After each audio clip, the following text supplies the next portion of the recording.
प्रियो, आप सभी को जय मसीह की। एक बार फिर मैं प्रभु यीशु मसीह के मधुर और मीठे नाम में आप सभी का इस ऑनलाइन बाइबल स्टडी में स्वागत करता हूं। और बीते लैंड डेज की वजह से हमने अपना यूहन्ना रचित सुसमाचार का अध्ययन जो है वो कुछ समय के लिए स्टॉप किया था, क्योंकि रेगुलर चर्च मीटिंग्स थी और रेगुलर चर्च था। इस वजह से बट प्रभु का धन्यवाद देते हैं कि अभी वापस से हम अपने यूहन्ना रचित सुसमाचार के अध्ययन को फिर से आरंभ कर पा रहे हैं। और आपको विदित होगा कि हमने यूहन्ना रचित सुसमाचार उसका तीसरा अध्याय हमें आरंभ करना था, और वहीं से हम अपने इस अध्ययन को स्टार्ट भी करेंगे। और इस यूहन्ना रचित सुसमाचार का हम 10 एपिसोड कंप्लीट कर चुके हैं। ये 11th एपिसोड है। सो मैं आप सभी को प्रभु यीशु मसीह के नाम से सलाम कहता हूं, और आशा रखता हूं कि आप सभी प्रभु यीशु मसीह में आनंदित होंगे और आपने उसके पुनरुत्थान के दिवस को बड़े हर्ष और उल्लास के साथ में मनाया होगा। आपने उसके उस गुड फ्राइडे पर उसकी उन वेदनाओं को ज़रूर से स्मरण किया होगा जो उसने आपके और मेरे पापों के खातिर उस कलवरी क्रूस पर उठाया, और उसने सब कुछ पूरा करके हालेलुया वो परमेश्वर के अपने पिता के दाहिने हाथ विराजमान हैं, और आपके लिए और मेरे लिए निरंतर वो वहाँ से भी प्रार्थना करता है। और यीशु मसीह आपसे और मुझसे बेहद प्यार करता है। सो मैं ज़्यादा समय नहीं गवाऊंगा और मैं जल्दी से अपने अध्ययन को आरंभ करूंगा। और मैं चाहता हूं कि जब हम अध्ययन को आरंभ करें तो आइए हम छोटी सी दुआ करें और अपने प्रभु का धन्यवाद दें इस बाइबल स्टडी के लिए। आइए हम प्रार्थना करें। जीवित सामर्थ्य अनुग्रहकारी पिता, हम आपका हृदय की गहराई से धन्यवाद देते हैं प्रभु इस बाइबल स्टडी के लिए जो हम करने जा रहे हैं। धन्यवाद देते हैं प्रभु जब हम यूहन्ना रचित सुसमाचार से खुदावंद यीशु मसीह आपके परमेश्वरत्व को, आपके ईश्वरत्व को देखते हैं। खुदावंद यीशु मसीह के नाम से मांगता हूँ, पवित्र आत्मा हम में से हर एक की अगुवाई करे, हमें ज्ञान बुद्धि और समझ दे, वचन का प्रकाशन दे, ताकि जब हम इन अध्याय को आपके अध्ययन के रूप में प्रभु करते हैं, पवित्र आत्मा जो आप हमारे सहायक और मददगार और हमारे उत्तम शिक्षक हैं, प्रभु हम में से हर एक को सिखाएं, बताएं और अपने वचन का प्रकाशन दे, ताकि हम यीशु मसीह में बढ़ते जाएं, उन्नति करने पाए और आत्मिकता में बढ़ते जाएं। प्रभु हमारा आत्मिक मनुष्यत्व यीशु मसीह के नाम से बढ़ने पाए, और खुदावन ज्यों ज्यों आपका दिन निकट है प्रभु, त्यों त्यों हम अधिक अधिक प्रभु यीशु मसीह आपके वचन में, आपकी हुजूरी में, आपके करीबी में प्रभु रहने पाए, और प्रभु आपके संग प्रभु एक घनिष्ठ संबंध हम बना सके। प्रभु धन्यवाद प्रभु कि आप हमारे संग रहते हैं, आप हमारी हर एक बात में हमारी सुधि लेते हैं, और प्रभु आपको हमारा ध्यान है। प्रभु सारी बातों के लिए धन्यवाद देते हैं। इस विनती को हमारे उद्धारकर्ता प्रभु यीशु के नाम से मांगते हैं, सुनिए और ग्रहण कीजिए। आमीन आमीन आमीन। सो प्रियो, आइए मेरे साथ में आप निकाल सकते हैं यूहन्ना रचित सुसमाचार उसका तीसरा अध्याय, और उसकी पहली 8 आयतों पर इस तीसरे अध्याय के अध्ययन को हम आरंभ करेंगे। और एक इम्पॉर्टेंट वार्तालाप है निकोदेमुस और प्रभु यीशु मसीह के बीच में, जो आपको और मुझे आत्मिक सच्चाइयों के विषय में बताता है, और आप और मैं देख पाएंगे कि नया जन्म क्या है। हालेलुया। तो आइए हम इसे पढ़ते हैं, यूहन्ना रचित सुसमाचार उसका तीसरा अध्याय। और आज जो अध्ययन हम करने जा रहे हैं वो है पहली आयत से 8वीं आयत। लो सो यहाँ पर प्रभु का वचन यूँ कहता है, यीशु और निकोदेमुस। फरीसियों में निकोदेमुस नाम का एक मनुष्य था जो यहूदियों का सरदार था। उसने रात को यीशु के पास आकर उससे कहा, हे रब्बी, हम जानते हैं कि तू परमेश्वर की ओर से गुरु होकर आया है, क्योंकि कोई इन चिन्हों को जो तू दिखाता है, यदि परमेश्वर उसके साथ ना हो तो नहीं दिखा सकता। यीशु ने उसको उत्तर दिया, मैं तुझसे सच सच कहता हूँ, यदि कोई नए सिरे से ना जन्मे तो परमेश्वर का राज्य देख नहीं सकता। निकोदेमुस ने उससे कहा, मनुष्य जब बूढ़ा हो गया तो कैसे जन्म ले सकता है? क्या वह अपनी माता के गर्भ में दूसरी बार प्रवेश करके जन्म ले सकता है? यीशु ने उत्तर दिया, मैं तुझसे सच सच कहता हूँ, जब तक कोई मनुष्य जल और आत्मा से न जन्मे तो वह परमेश्वर के राज्य में प्रवेश नहीं कर सकता। क्योंकि जो शरीर से जन्मा है वह शरीर है, और जो आत्मा से जन्मा है वह आत्मा है। अचंभा ना कर कि मैंने तुझसे कहा, तुझे नए सिरे से जन्म लेना अवश्य है। हवा जिधर चलती है उधर चलती है, और तू उसका शब्द सुनता है, परंतु नहीं जानता कि वह कहाँ से आती है और किधर को जाती है। जो कोई आत्मा से जन्मा है वह ऐसा ही है। परमेश्वर वचन के पढ़े एवं सुने एवं समझे जाने पर आशीष दे। प्रियो, अगर हम इस यूहन्ना रचित सुसमाचार के विषय में देखते हैं और जब इस तीसरे अध्याय को हम देखते हैं, इसकी 1 से 8 आयत, तो यहाँ पर एक इम्पॉर्टेंट कन्वर्सेशन है निकोदेमुस और यीशु मसीह के बीच में। और जब आप और मैं इस यूहन्ना के तीसरे अध्याय और उसकी पहली 8 आयतों को पढ़ते हैं, जिसमें हम यीशु और निकोदेमुस के बीच रात की बातचीत का वर्णन है। और यह अंश नए जन्म, जिसे हम बॉर्न अगेन भी कहते हैं, कि गहरी आत्मिक सत्य को प्रकट करता है। यह शिक्षा केवल सुधार नहीं बल्कि आंतरिक परिवर्तन और आवश्यकता पर जोर देता है। अब ये आपको और मुझे ध्यान देना बहुत ज़रूरी है कि हमने जो अंश पढ़ा है ये आपको और मुझे केवल शिक्षा देने के लिए नहीं है, बल्कि ये आपके और मेरे इंटरनल ट्रांसफॉर्मेशन के लिए है, ताकि हर एक मसीह या हर एक विश्वासी इस वचन को पढ़कर अपने आत्मिक जीवन को परिवर्तित करे या परिवर्तन उसमें आए। हालेलुया। और जब हम इस बात को देखते हैं तो निकोदेमुस जो है एक धर्मी अगुवा है। बट एक अनोखी बात क्या है कि जब आप और मैं निकोदेमुस के विषय में पढ़ते हैं तो वो एक धार्मिक अगुवा है। वो सदूकी और फरीसियों का सरदार है और एक प्रतिष्ठित व्यक्ति है, और उसकी प्रतिष्ठा एक धार्मिक अगुवा होने के बावजूद भी निकोदेमुस जो है वो अधूरा है। और देखिए, एक इम्पॉर्टेंट बात है कि निकोदेमुस एक फरीसी और सदूकियों का शासक था, और वह रात को यीशु के पास आया। अब कई बार आप और मैं इन आत्मिक सच्चाइयों को आपको और मुझे ग्रहण करना पड़ेगा कि हम लोग कई बार कुछ अच्छा काम करने के लिए ऐसी जगह पे जाते हैं या ऐसी चीज़ों को सोचते हैं जिससे कि आपकी प्रतिष्ठा जो है वो नीचे ना हो जाए। क्योंकि निकोदेमुस जो है वो सदूकी और फरीसियों का शासक था, और इस वजह से वो यीशु से मिलने दिन के समय नहीं आ रहा है, क्योंकि दिन में उसको लोग देख सकते थे, बट वो रात का समय लेता है। क्यों? कहीं ऐसा ना हो कि लोग उसे यीशु से मिलता हुआ देख लें और फिर उसकी नामधराई करें।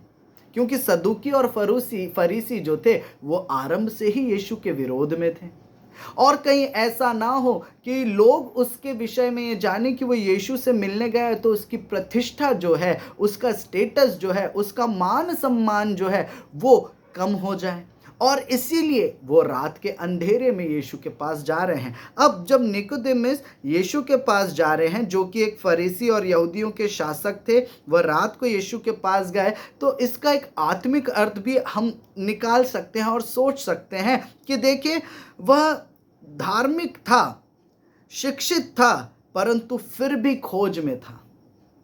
लोग उन्हें जो तोरा था वो बाय हार्ट लर्न था और उसका ज्ञाता था।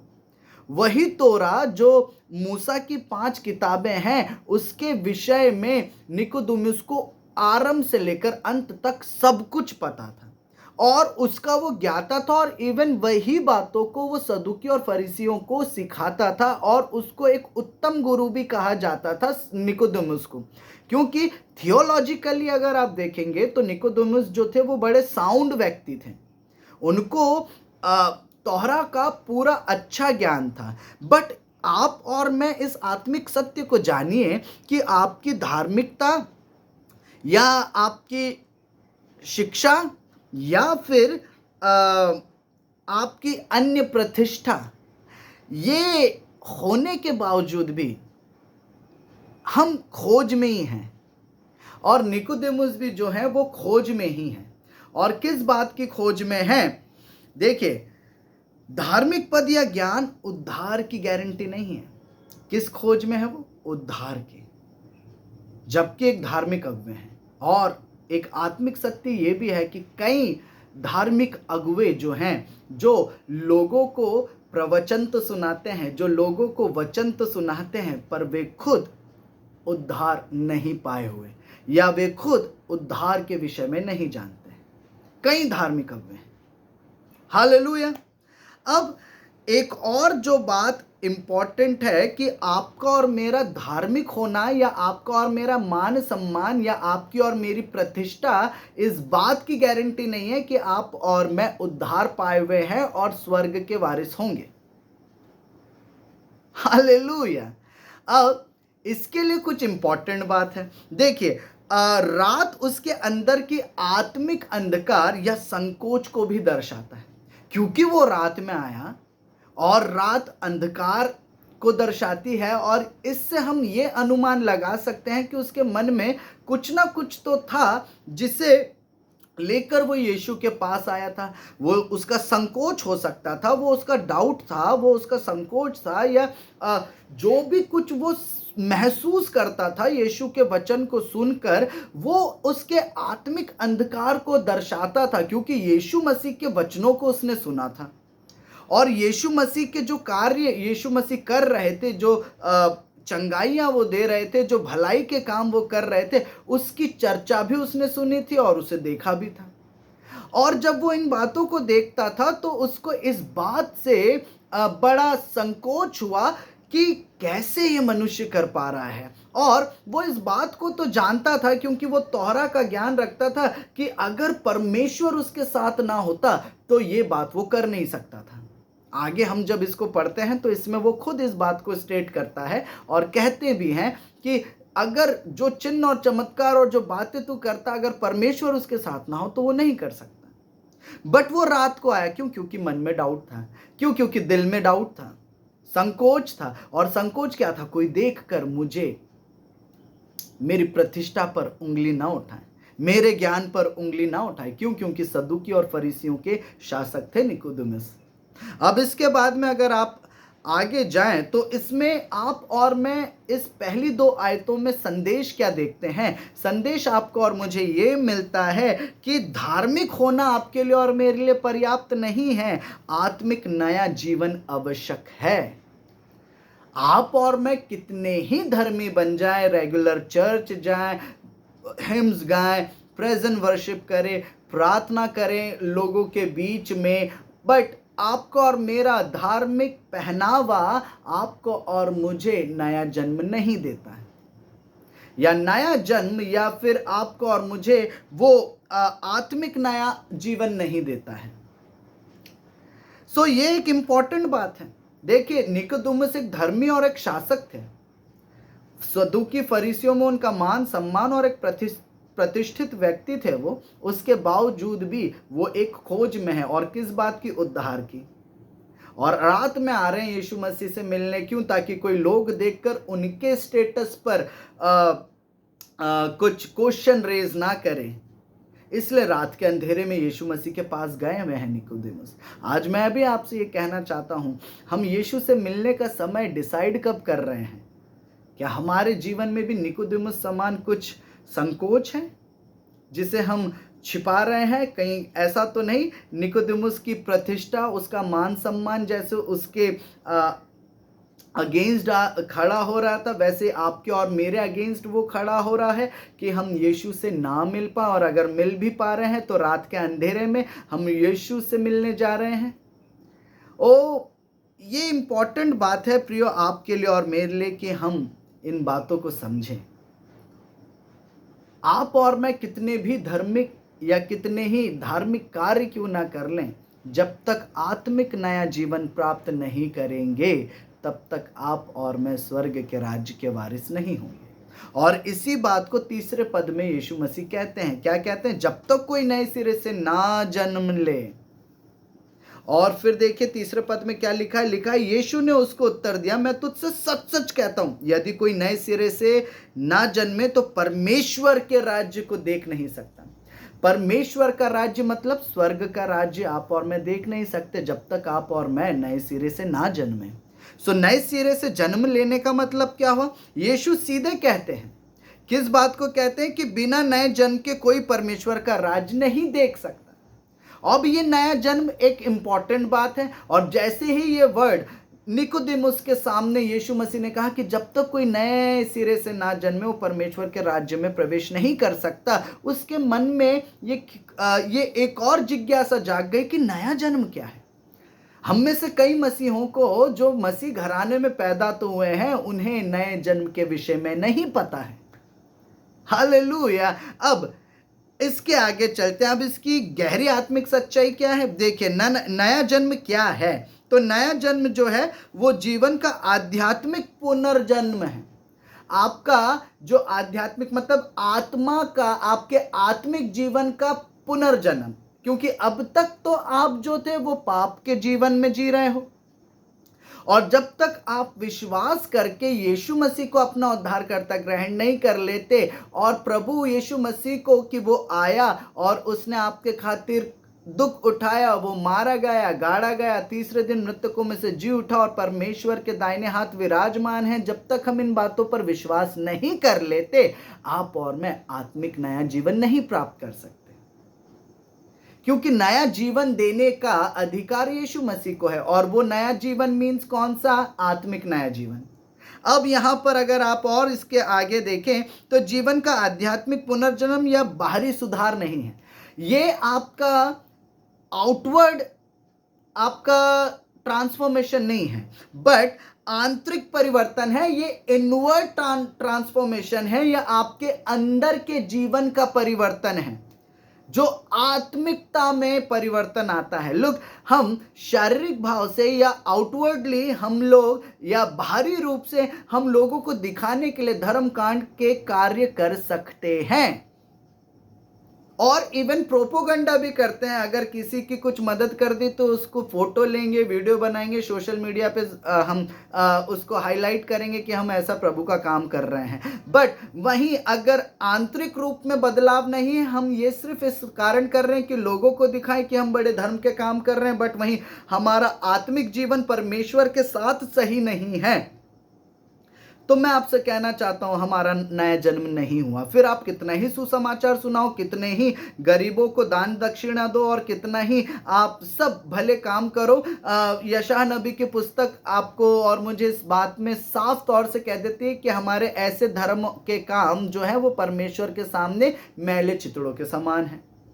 और जब आप और मैं नए जन्म की बात करते हो तो नया जन्म के तात्पर्य क्या हुआ? नया जन्म का तात्पर्य क्या हुआ? नया जन्म का मतलब क्या हुआ? नया जन्म का मतलब आपका इंटरनल या इटरनल आपका ट्रांसफॉर्मेशन, आपकी स्पिरिचुअली ट्रांसफॉर्मेशन जो आता है, वो आपके और मुझे नए जीवन को देता है। क्योंकि अगर मेरा मन या मेरा जीवन या मेरी आत्मा अगर सही ना हो तो मैं नया जीवन नहीं पा पाऊंगा। और वो कैसे सही होगी? केवल यीशु मसीह पर विश्वास करने के द्वारा। और जब हम विश्वास करते हैं, पवित्र आत्मा आपके और मेरे आत्मा में, आपके और मेरे मन में काम करता है, और वो पुरानी सा स्वभाव जो आपका और मेरा जो पाप का स्वभाव है वो आपके और मेरे जीवन से निकलता है, और आप और मैं प्रभु यीशु मसीह में बढ़ते जाते हैं, और अंश अंश करके उसकी महिमा की ओर हम अग्रसर होते हैं। नए जीवन का मतलब क्या हुआ? आपका इंटरनल ट्रांसफॉर्मेशन। आपका इंटरनल ट्रांसफॉर्मेशन मतलब आपका आंतरिक परिवर्तन, आपका अंदर से परिवर्तन हो जाना, यही आपका और मेरा इंटरनल ट्रांसफॉर्मेशन है, और यही आपका और मेरा नया जीवन है। क्योंकि देखिए, परमेश्वर का वचन कहता है कि मनुष्य बाहरी रूप को देखता है पर परमेश्वर हृदय को देखता है। वह आपके और मेरे हृदय को देखकर आपको और मुझे जांचता है और जानता है कि आप और मैं क्या कर रहे हैं। लोगों को बेवकूफ़ बना सकते हैं, लोगों को बेवकूफ़ बनाना आसान भी है, बट परमेश्वर से कुछ नहीं छुपा है। परमेश्वर से आप ना छुपा सकते हो और ना उसको बेवकूफ़ बना सकते हो, क्योंकि वो परमेश्वर है, वो आपका रचयिता है। और उसका वचन यूँ कहता है कि मनुष्य जो सोचता है उसके पहले कि वो उसको करे, मैं उसकी सोच को ही भांप लेता हूँ। हालेलुया, क्योंकि वो परमेश्वर है। अब इसके आगे अगर आप देखें, इससे आपको और मुझे क्या सीखने के लिए मिलता है? आंतरिक यह परमेश्वर के राज्य में प्रवेश की अनिवार्य शर्त है। अगर आपको और मुझे परमेश्वर के राज्य में प्रवेश करना है तो ये आपके लिए और मेरे लिए कंपलसरी है कि हम इंटरनली ट्रांसफॉर्म हों, हम आंतरिक रूप में बदलें, लोगों को दिखाने के लिए नहीं। क्योंकि परमेश्वर तो आपके मन को, आपके दिल को जानता है, और वो जानता है कि आप कितने बदले हैं या नहीं बदले हैं, या आपने यीशु मसीह पर कितना विश्वास किया है या नहीं किया है, या आप सच्ची आराधना करते हैं या नहीं करते हैं, ये वो जानता है। अब इसके अगर आप इससे जो हमें सीख मिलती है इस तीसरे पद से, वो क्या है कि मसीह जीवन केवल व्यवहार बदल लेना नहीं है, पर वो स्वभाव बदल लेना है। आपका व्यवहार किसी के प्रति बदल जाए ये मसीह जीवन नहीं, बट आपका स्वभाव ही बदल जाए, क्योंकि स्वभाव से हम पापी हैं। तो स्वभाव को बदलना इंपॉर्टेंट है, और स्वभाव आप और मैं नहीं बदल सकते। स्वभाव बदलने के लिए आपको और मुझे यीशु मसीह पर विश्वास करना जरूरी है। हालेलुया। तो आपका व्यवहार लोगों के साथ में कैसा है ये महत्व नहीं करता है, पर आपका स्वभाव कैसा है ये इंपॉर्टेंट है, क्योंकि स्वभाव हमेशा बना रहेगा। व्यवहार हम लोगों को देखकर या परिस्थिति को देखकर उसको बदल सकते हैं। फॉर एग्जाम्पल, अगर मैं किसी प्रतिष्ठित जगह जा रहा हूँ, कुछ अच्छी जगह जा रहा हूँ, वहाँ पर अगर सब वेल सेटल्ड या वेल एजुकेटेड या स्टेटस के लोग हैं, तो उनके बीच में मेरा व्यवहार बिल्कुल अलग होगा, और उसी के उपरांत मेरा घर में मेरा व्यवहार बिल्कुल अलग होगा, मेरा दोस्तों में मेरा व्यवहार बिल्कुल अलग होगा। तो व्यवहार जो है वो आप परिस्थिति या स्थिति को देखकर बदलते हो, पर स्वभाव जो है अगर बदल गया तो वो चाहे घर हो, चाहे आपके दोस्त हो, या आप कहीं पे भी क्यों ना हो, आपके ऑफिस में, आपके स्कूल में, या कितने भी प्रतिष्ठित लोगों के बीच में क्यों ना हो, आपका स्वभाव हमेशा बरकरार रहेगा। क्यों? क्योंकि स्वभाव बदल गया, मतलब आपके इंटरनल ट्रांसफॉर्मेशन हुआ है, आपने आंतरिक रूप पर अपने जीवन को परिवर्तित किया है प्रभु यीशु मसीह के अनुग्रह के द्वारा और उसके आत्मा के कार्य के द्वारा।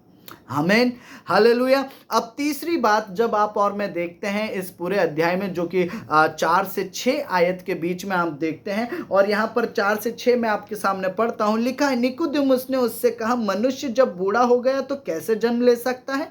क्या वह अपनी माता के गर्भ में दूसरी बार प्रवेश करके जन्म ले सकता है? यीशु ने उत्तर दिया, मैं तुझसे सच सच कहता हूँ, जब तक कोई मनुष्य जल और आत्मा से जन्म ना ले तो वह परमेश्वर के राज्य में प्रवेश नहीं कर सकता। क्योंकि जो शरीर से जन्मा है वह शरीर है, और जो आत्मा से जन्मा है वह आत्मा है। अब देखिए, जहां पर जो आप और मैं एक इंपॉर्टेंट बात देखते हैं, निकोदेमुस शारीरिक जन्म के बारे में सोचता है, और पर यीशु मसीह जो है वो आत्मिक जन्म की बात करते हैं। अब देखिए, शारीरिक जन्म जो है वो आपके और मेरे जीवन में एक प्राकृतिक जीवन को बताता है। क्यों? क्योंकि बायोलॉजिकली हमारा जो बर्थ है वो अपने पेरेंट्स के द्वारा हुआ। हालेलुया। हम माता के गर्भ में अद्भुत रीति से परमेश्वर के द्वारा रचे गए, और बायोलॉजिकली हमें जन्म जो है वह हमारी माता ने हमें दिया है। तो ये शारीरिक जीवन हो गया, ये शारीरिक जन्म हो गया। पर यीशु मसीह इस जन्म की बात नहीं कर रहे, क्योंकि अधर्मी और धर्मी दोनों इसी रीति से जन्मे हैं। पर क्या बात है जो अधर्मी को धर्मी बना देती है? वो बात है उसका नया जन्म, उसका ट्रांसफॉर्मेशन। हालेलुया। हर एक मनुष्य प्राकृतिक रूप से जन्म लेता है, पर क्या बात है जो उसको अधर्मी से धर्मी बना देती है? वो उसका नया जीवन। हालेलुया। और नया जीवन क्या है? देखिए, आत्मा से जन्मा आत्मा है, इसका अर्थ क्या है? देखिए, यीशु मसीह ने क्या कहा? जो शरीर से जन्मा वह शरीर है, मतलब जो प्राकृतिक तौर पर जिसे उसने बनाया है, उस उस प्रोसेस के द्वारा जो जन्म लेता है वो शरीर के भाव से जन्म होता है, क्योंकि अधर्मी और धर्मी दोनों इसी रूप से जन्म लेते हैं। पर यीशु मसीह इसके बाद में कहते हैं कि जो आत्मा से जन्मा है वह आत्मा है ना। ये इंपॉर्टेंट है, इसको समझना क्यों जरूरी है, दोनों बातों को समझना जरूरी है, क्योंकि अधर्मी और धर्मी दोनों एक ही प्रोसेस से जन्म ले रहे हैं, which is physical, which is biological, जो कि शारीरिक है और बायोलॉजिकल है। और धर्मी और अधर्मी दोनों एक ही रूप से आ रहे, बट अधर्मी को धर्मी क्या बना देता है, जब वो आत्मा से जन्म लेता है। अब आत्मा से जन्म लेने का मतलब क्या है कि आपका इंटरनल ट्रांसफॉर्मेशन हुआ, मतलब आपने अपने पापों से पश्चाताप किया, मन को फिराया है और आपने यीशु मसीह पर विश्वास किया है, और यीशु मसीह ने ही अपने अनुग्रह के द्वारा आपका उद्धार किया। ये आपके और मेरे धर्म कांड से नहीं हुआ, यह आपकी और मेरी कुवत से नहीं हुआ, यह आपके और मेरी प्रतिष्ठा या आपके और मेरे ज्ञान बुद्धि समझ से नहीं हुआ, ये परमेश्वर के अनुग्रह के द्वारा हुआ है। हालेलुया। अब इसमें आप और मैं क्या देखते हैं, पवित्र आत्मा द्वारा नया जन्म, आत्मिक जीवन मनुष्य के प्रयास से नहीं पर परमेश्वर के कार्य से आता है ना। पवित्र आत्मा के द्वारा जन्म मतलब जो आत्मा से जन्मा वह आत्मा है। अब ये जो आत्मिक जीवन है या जो आपका ट्रांसफॉर्म्ड लाइफ है या जो आपकी नया जीवन है, ये आपके और मेरे द्वारा नहीं पर ये परमेश्वर के द्वारा आपके और मेरे जीवन में कार्य किया जाता है कि वे आपके और मेरे पुराने मनुष्यत्व को निकाल कर बाहर फेंके और आपको और मुझे अपना नया मनुष्यत्व दे, जिसमें हम परमेश्वर की इच्छा के अनुसार और उसके अनुरूप चल सके। Hallelujah, hallelujah. सो ये इंपॉर्टेंट बात है मेरे प्रियो। अब इसके बाद में अगर आप कुछ और देखेंगे तो वो आपको मिलेगा, देखिए, एक आत्मिक जीवन जो है वो मनुष्य के प्रयास से नहीं मिल रहा है। आत्मिक ट्रांसफॉर्मेशन जो है वो आपके और मेरे प्रयास से नहीं है। हम उसको ना खरीद सकते हैं और ना उसको हम बेच सकते हैं, ये परमेश्वर की ओर से प्राप्त है। और कब प्राप्त होता है, जब हम उस पर विश्वास करते हैं, जब हम मन फिराते हैं, जब हम पश्चाताप करते हैं और यीशु मसीह को अपना उद्धारकर्ता ग्रहण करते हैं। हालेलुया। क्योंकि ये परमेश्वर का ही कार्य है जो मनुष्य को अधर्मी से धर्मी बना देता है। हालेलुया। अब इसके बाद में अगर आप 5वीं आयत को अगर ध्यान से देखेंगे तो एक इंपॉर्टेंट बात वहां पर है, वहां लिखा है जल और आत्मा से जन्म। नाउ ये एक इंपॉर्टेंट बात है और इसको मैं ज़्यादा आपको समझाने का प्रयास करूंगा क्योंकि हमें समझ लेना भी बहुत इंपॉर्टेंट है। अब देखिए, इसका अर्थ है शुद्धिकरण और पवित्र आत्मा का कार्य। जल और आत्मा से जन्म जो है, इसका मतलब क्या हुआ, शुद्धिकरण मतलब sanctification and the work of holy spirit, पवित्र आत्मा का कार्य। अब इसमें देखिए इसका मतलब क्या है। जल जो है, जो हम जल से बपतिस्मा लेते हैं, ये क्या दर्शाता है, पश्चाताप और शुद्धता। लुक, क्यों ये जरूरी है और क्यों यीशु मसीह ने भी यूहन्ना बपतिस्मा दाता को, हमने पिछले जो एपिसोड्स उसमें देखा कि जब वो यूहन्ना बपतिस्मा दाता के पास में यीशु मसीह गए तो यूहन्ना इस बात को कहते हैं कि मैं तो तेरी ज्योति की बंद को खोलने लायक भी नहीं हूं और तू मुझसे कहता है कि मैं तुझे बपतिस्मा दूं। और यीशु मसीह कहते हैं कि जो है उसको वैसा ही होने दे। क्यों, ताकि लोग इस बात को समझ पाए कि जल का बपतिस्मा जो यूहन्ना दे रहा था वो इस बात को दर्शाता है कि जब आप और मैं यीशु मसीह को अपने जीवन में अपनाते हैं और जब हम ये कहते हैं कि हम यीशु पर विश्वास करते हैं, तब हम बपतिस्मा लेते हैं। क्यों, ताकि हम इस बात को गवाही के रूप में लोगों के सामने प्रकट करते हैं कि हमने अपने पापों से मन फिराया है, हमने पापों के लिए अपने यीशु मसीह के सन्मुख पश्चाताप किया है और हमने यीशु मसीह को अपने उद्धारकर्ता के रूप में ग्रहण किया है। अर्थात जो जल का बपतिस्मा है यह आपके पश्चाताप को और आपके शुद्धिकरण को दर्शाता है, पर आत्मा का जो बपतिस्मा है ये नए जन्म और परिवर्तन दोनों मिलकर उद्धार के अनुभव को दर्शाते हैं। ये दोनों में डिफरेंस है, आत्मा का बपतिस्मा और जल का बपतिस्मा। जल का बपतिस्मा आपका उस परिवर्तन की तैयारी है जो आपके जीवन में आत्मिक रूप से होने वाला है। मतलब आप शारीरिक भाव से या आप फिजिकली इस बात को एक्सेप्ट कर रहे हैं कि yes, you accept Jesus Christ, you receive Jesus Christ as a saviour. आपने यीशु मसीह को अपने जीवन में ग्रहण किया है उद्धारकर्ता के रूप में, अपने पापों से पश्चाताप किया है, आपने मन फिराया है और आप यीशु मसीह पर विश्वास करते हैं। ये आपके शारीरिक भाव को दर्शाता है। बट इसके बाद में जो इंपॉर्टेंट है वो है आत्मा से जन्म। आत्मा से जन्म जो है वो किस बात को दर्शाता है? नए जीवन और परिवर्तन को, जो आपके और मेरे जीवन में पवित्र आत्मा के द्वारा होता है जब हम बपतिस्मा लेते हैं।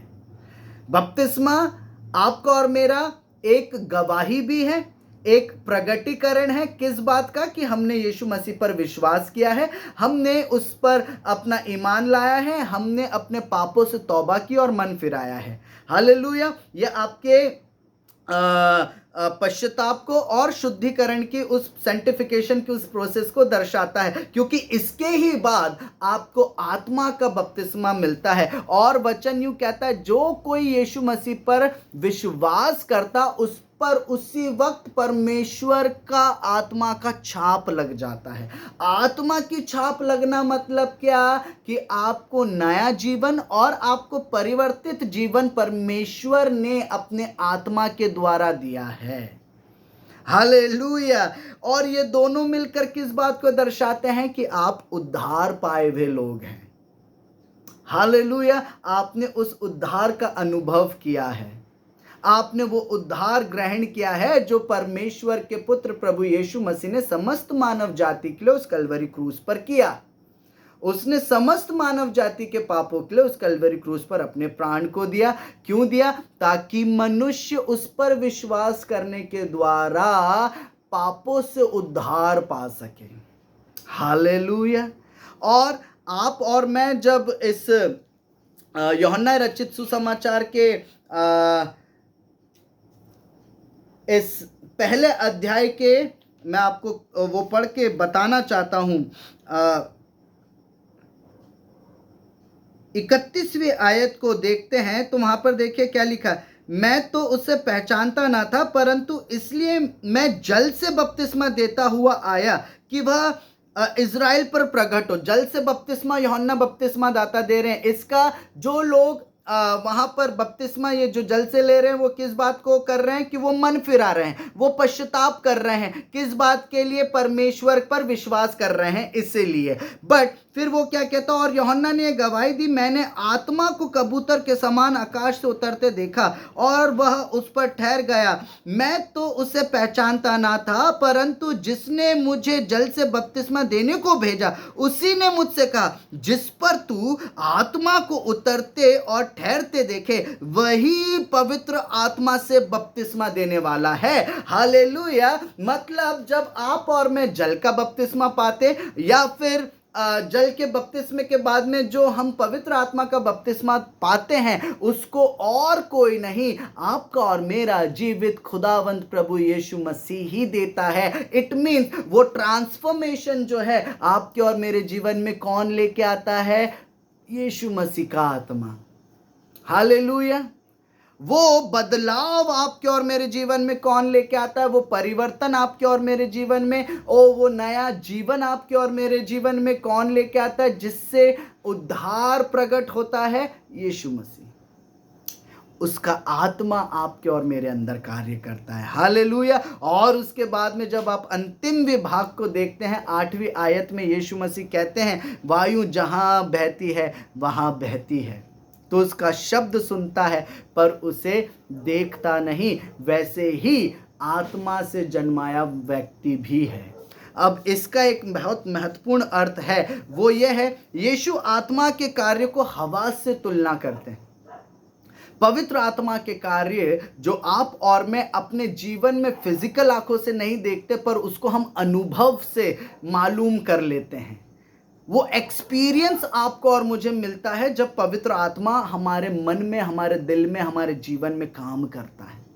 फिजिकल आंखों से देखना वो इम्पॉसिबल है, बट आप और मैं उसे आंतरिक रूप में इंटरनली आप और मैं उसको फील कर पाएंगे कि आपको और मुझे किसी चीज ने बदल दिया। अचानक से वो परिवर्तन आया, और वो परिवर्तन लाने वाला कौन? वो खुदावंद यीशु मसीह का आत्मा, अर्थात पवित्र आत्मा।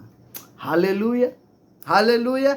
सो अब इसकी जो आगे अगर हम समझे तो क्या मतलब हुआ? हम हवा को देख नहीं सकते और पर उसका प्रभाव महसूस करते हैं। लोग, जब हवा तेज बहती है तो हम हवा कहाँ जा रही, किधर से आ रही, हमको नहीं दिखता, ये विजिबल नहीं है, बट उसका जो प्रभाव है, जो उसका इम्पैक्ट जो है, वो हम अपने शरीर पर महसूस कर सकते हैं। उसी प्रकार आत्मा का कार्य भी अदृश्य है पर शक्तिशाली है। नया जन्म एक रहस्यमय पर वास्तविक अनुभव है। उसी प्रकार आत्मा का भी कार्य है, जिसे हम फिजिकल आंखों से देख तो नहीं सकते, पर उसको हम महसूस करते हैं, उसको हम फील करते हैं, उसको हम अपने जीवन में देखते हैं कि किस प्रकार प्रभु ने आपके और मेरे जीवन को परिवर्तित कर दिया। एक समय मैं बहुत पापी, और कहूँ पापियों में सबसे सर्वश्रेष्ठ अगर कोई होगा तो वो मैं, जो तमाम गुनाहों और पापों से भरा हुआ था। बट जिस क्षण मैंने अपने जीवन में प्रभु यीशु मसीह को अपनाया, जिस क्षण मैंने अपना जीवन प्रभु यीशु मसीह को समर्पित किया, मेरे जीवन में एक आंतरिक परिवर्तन आया। जो पहले मैं पाप करने के लिए मेरे मन में ख्याल या बातें या मेरे पैर दौड़ जाते थे, अब ऐसा प्रभु ने बदला कि वही जो बातें मुझे पाप करने के लिए ललचाती थी या मुझे पसंद थी, वो सारी बातों से मुझे नफरत हो गई।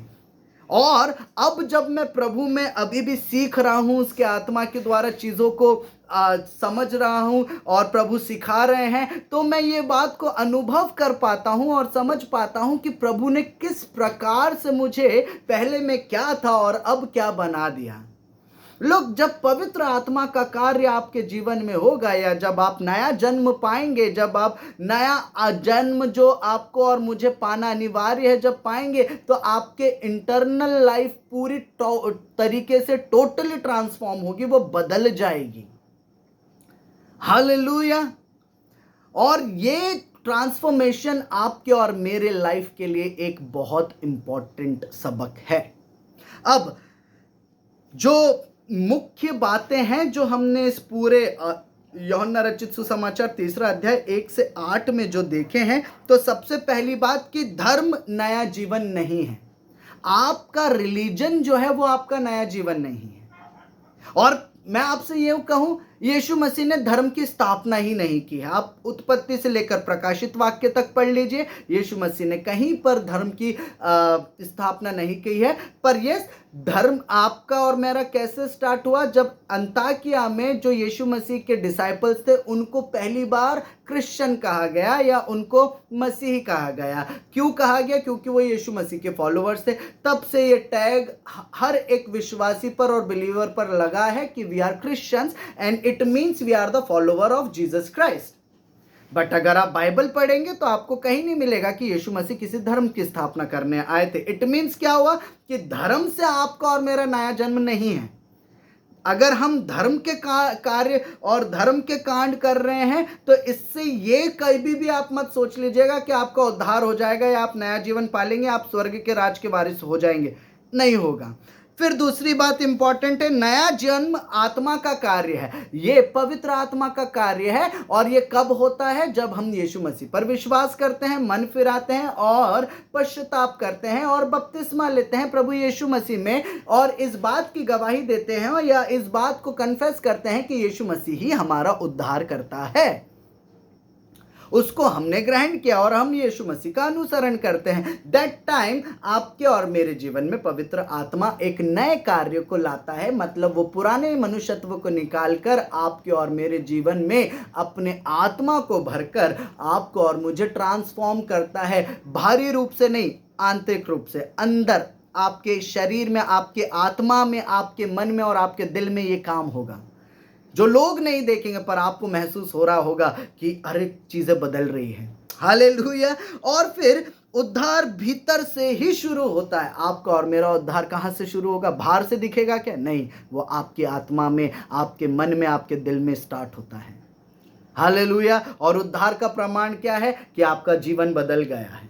अब आपको जो चीजें पहले पाप में अच्छी लगती थी, आपको उन चीजों से घृणा होगी। क्यों? क्योंकि अब आप प्रभु के हैं और प्रभु का आत्मा आप में वास करता है। और जब प्रभु का आत्मा आपके और मेरे जीवन में वास करता है तो आप संसार से कॉम्प्रोमाइज नहीं करेंगे, बल्कि आप संसार को चैलेंज करेंगे। किस बात के लिए? पाप के विषय में। हालेलुया। और उसके बाद में अगर आप देखें, एक और मुख्य बात जो इससे हमें सीखने के लिए मिलता है कि आत्मिक जीवन दिखाई ना दे पर प्रभाव अवश्य देता है।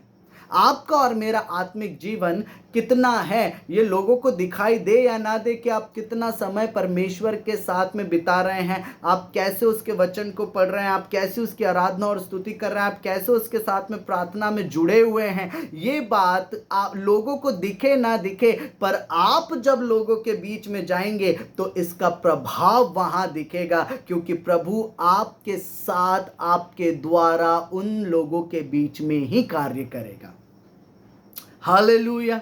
सो लोग आपके आत्मिक प्रभाव को देखकर जान लेंगे कि आपका जीवन बदला हुआ है या परिवर्तित जीवन है। Hallelujah. And then the last जो सबक हमें इससे सीखने के लिए मिलता है, परमेश्वर का राज्य देखने के लिए पुनर्जन्म आवश्यक है। पुनर्जन्म मतलब रीबर्थ नहीं, बट रीबर्थ या रीबॉर्न मीन्स आपका नया जीवन लेना और पाना जरूरी है। और नया जीवन क्या है? कि आप अपने पुराने मनुष्यत्व को छोड़कर पहले जल की रीति पर हालेलुया आप उस अनुभव को करें। जल की रीति पर मतलब कि आपको और मुझे बपतिस्मा लेना है प्रभु यीशु मसीह का, अगर आप विश्वास करते हैं। और कई क्रिश्चियंस में कहना चाहता हूं आप लोगों को कि देखिए, child baptism is totally against the Bible, क्योंकि बाइबल आपको और मुझे कहीं नहीं बताती कि बचपन में जो बपतिस्मा हुआ है वो बपतिस्मा है। क्यों? क्योंकि मैं एक मेनलाइन चर्च से हूँ और मैं बचपन में मेरे माँ बाप ने मेरा कब बपतिस्मा कराया मुझे ध्यान नहीं है। उस समय मैं ना यीशु मसीह को जानता था और ना मैं इन बातों को समझता था। तो बपतिस्मा कब लिया जाता है? जब कोई मन फिराए और पश्चाताप करे और ये जाने कि यीशु मसीह ही प्रभु है और उसको वो अपना उद्धारकर्ता करके ग्रहण करे, तब तो वो बपतिस्मा ले। और यही उसके जीवन का प्रगटीकरण है कि वो यीशु मसीह पर विश्वास करता है, वो यीशु मसीह का विश्वासी है। सो मैं आपको कहना चाहता हूँ, अगर आपने चाइल्ड बैप्टिज्म लिया हुआ और स्टिल आप सोचते हो कि ये तो पेंटिकॉस्टल का एक रीति रिवाज है, ये पेंटिकॉस्टल का नहीं, ये बाइबल का रीति रिवाज है। देखिए, यीशु मसीह ने दो ही विधियां दी हैं जो हमको करना है, पहला बपतिस्मा और दूसरा उसके स्मरण में प्रभु भोज। उसके अलावा अगर आप देखेंगे तो कोई और विधि नहीं है। बपतिस्मा लेना अनिवार्य है क्योंकि यीशु मसीह ने भी लिया और कहा कि इसको होने दे जैसा ये है। और ये इस बात का प्रगटीकरण है कि लोग इस बात को माने, बताए, जताए कि वो यीशु मसीह पर विश्वास करते हैं। हालेलुया।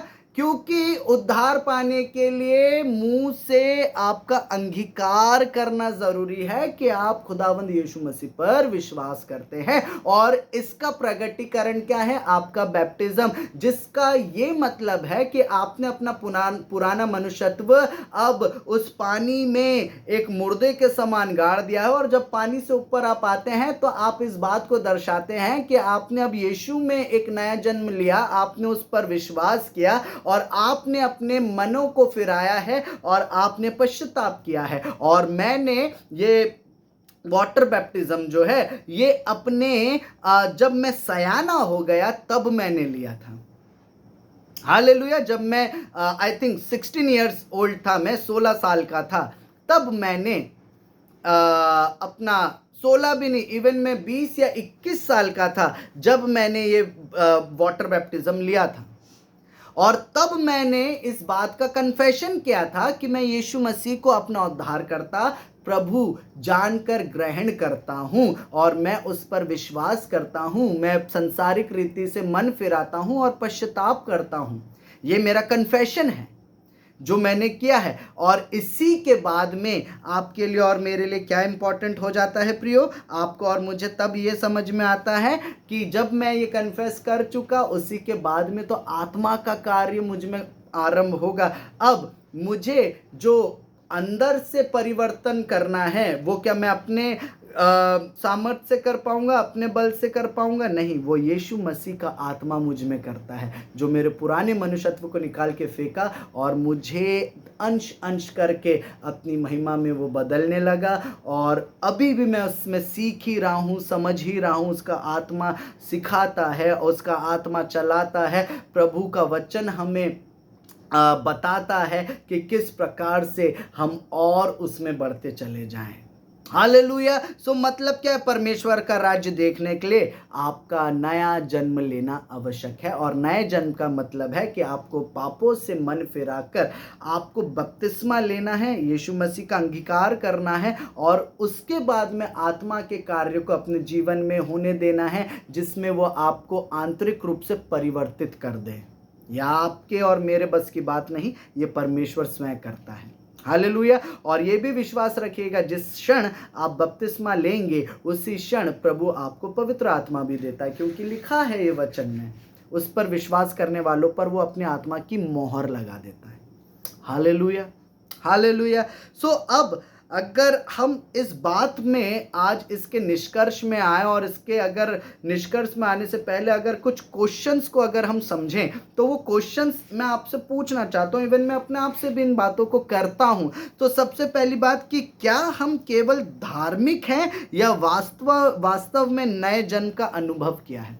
ना, ये क्वेश्चन एक इंपॉर्टेंट क्वेश्चन है जो आपको और मुझे सोचना है कि क्या मैं सिर्फ धार्मिक रीति से चर्च जा रहा हूँ, सब वर्शिप कर रहा हूँ, आराधना कर रहा हूँ, प्रार्थना कर रहा हूँ, बड़े प्रतिष्ठा है और मैं एक कलीसिया में एक ओहदे पर हूँ, लोगों के बीच में मेरा नाम है, मान सम्मान है।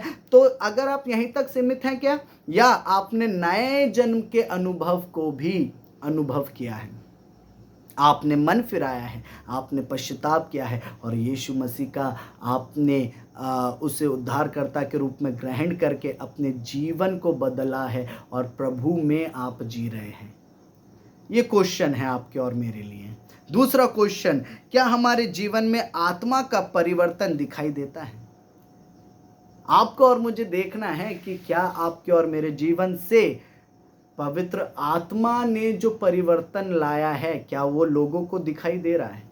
या स्टिल मैं प्रार्थना तो बहुत कर रहा हूँ चर्च में, मैं प्रेजेंट वर्शिप तो बहुत कर रहा हूँ चर्च में, इवन मैं उपदेश भी बहुत दे रहा हूँ चर्च में, बट वहीं पर मेरा जीवन नहीं बदला है। वहीं पर मेरे जो बाकी 6 दिन के कार्य जो हैं वो जैसे चल रहे हैं वैसे ही चल रहे हैं। और जहाँ पर मैं अपनी कलीसिया के बीच में नहीं हूँ, पर जब अपने प्रोफेशनल लाइफ में हूँ, वहाँ पर मैं तमाम धोखाधड़ी भी कर रहा हूँ, तमाम गलत बातों को भी कर रहा हूँ और वापस संडे को आकर मैं पाक पवित्र बन जा रहा हूँ, लोगों के सामने उनको दिखा रहा हूँ मैं बड़ा धर्मी।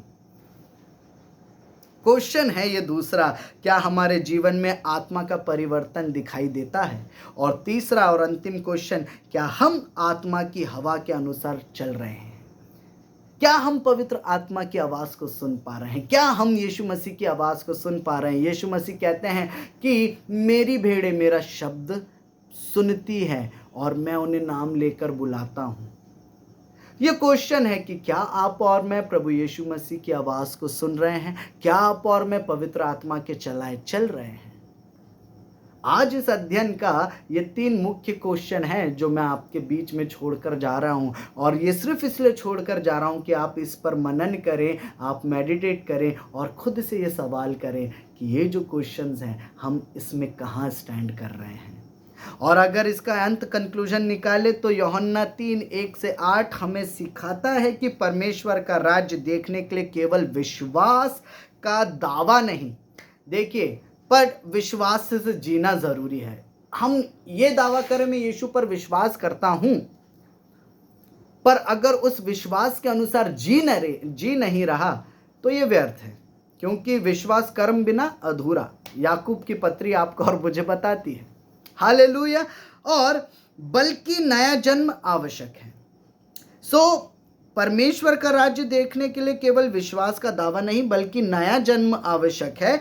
और नया जन्म मनुष्य के प्रयास से नहीं बल्कि पवित्र आत्मा के कार्य से होता है। यह बात आप और मैं समझ लें। नया जन्म आपके और मेरे कर्म कांड से नहीं प्राप्त होगा। नया जन्म आपको और मुझे प्रभु यीशु मसीह में पवित्र आत्मा के द्वारा ही प्राप्त होगा। और जब नया जन्म होगा तो आपका केवल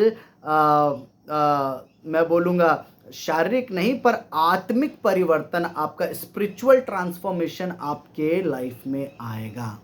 और उसे लोग भले ना देख पाए पर आप उसे फील कर पाएंगे, महसूस कर पाएंगे, क्योंकि खुदा वो काम आपके जीवन में कर रहेगा। हालेलुया। सो प्रभु इन्हीं वचनों के द्वारा आपको आशीष दे। आइए हम प्रार्थना करें। जीवित सामर्थ्य अनुग्रहकारी पिता, बड़ी दया और नम्रता के साथ में प्रभु आपके सन्मुख आता हूँ। धन्यवाद देता हूँ प्रभु इन अच्छे वचनों के लिए प्रभु, जो हमने आपके ही पवित्र कलाम से पढ़ा है। प्रभु जिस प्रकार निकोदेमुस को आपने समझाया प्रभु कि नया जन्म क्या है और उसकी क्यों आवश्यकता है, क्योंकि प्रभु बिना नए जन्म पाए हम आपके राज्य में प्रवेश नहीं कर पाएंगे। मैं यीशु मसीह के नाम से मांगता हूँ, पवित्र आत्मा जितने सुनने वाले और देखने वाले हैं उन सब के जीवन में प्रभु आप कार्य करें। और खुदावंद हर एक कठोर मन को पिघलाकर आप मांस और लहू का हृदय दें, जिसमें प्रभु वे आपके अनुसार चलने पाए, वे आपके आत्मा के उस कार्य को अनुभव करने पाए और प्रभु उनका जीवन ट्रांसफॉर्म होने पाए। प्रभु हम लोगों को दिखाने के लिए नहीं, पर प्रभु हम सच में स्पिरिचुअल ट्रांसफॉर्मेशन को अपने जीवन में चाहते हैं। प्रभु हम आत्मिक परिवर्तन अपने जीवन में चाहते हैं, ताकि हम वो योग्य बलिदान बन पाएं जो प्रभु एक सुगंधित धूप के समान आपके नथनों तक पहुंचने पाए, और प्रभु जिससे आप प्रसन्न रह सके। प्रभु हमें हर एक गुनाहों, खतरों से, पाप से और शैतान की युक्ति योजनाओं से बचाएं प्रभु। और पवित्र आत्मा हम में से हर एक के जीवन पर आप नियंत्रण और कब्जा लें और हमें ये नया जन्म अनुभव करने के लिए सहायता करें। सारी बातों में आदर, महिमा, गौरव आपको देता हूँ। इस विनती को हमारे उद्धारकर्ता प्रभु यीशु के नाम से मांगता हूँ। प्रभु सुनिए और ग्रहण कीजिए। आमीन, आमीन, आमीन। सो प्रभु आप सभी को बहुतायत से आशीष दे। जय मसीह की।